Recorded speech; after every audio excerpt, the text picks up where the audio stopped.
నమస్కారం అండి. ఈ వీడియోలో భాస్కర శతకంలోని పద్యాన్ని స్మరించుకుందాం. దానము చేయనేరని యదార్మికు సంపదలుండియుండినన్ దాని ఫలంబులూరక వృధా పడిపోవవే ఎండి గాలిచేన్ గాలలోన నేమిటికిన్ గాక యవోజ్యములౌట భాస్కర.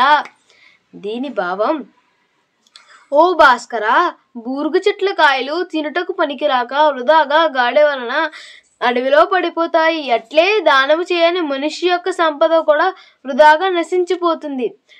ఈ భావం యొక్క అర్థం ఏమిటంటే, బూరుగు చెట్ల కాయలు ఎలాగైతే అడవిలో ఎవరికి తినడానికి పనిచేస్తాయండి. అవి బూరుగు చెట్ల కాయలు ఎవరైనా తింటారా? బూరుగు చెట్టు అంటే తెలుసు కదా, ఆ కాయలు తింటారా? తినరు. అలాగే ఏ మనిషి అయితే దానాలు కూడా చేయకుండా డబ్బుల్ని పోగేసుకుని దాచుకుంటారు కదా, ఆ యొక్క సంపద కూడా నశించిపోతుందండి. అందుకే మనం ఉన్నప్పుడు డబ్బుల్ని అనాథాశ్రమాలకు, పేద ప్రజలకు దానం చేయాలండి.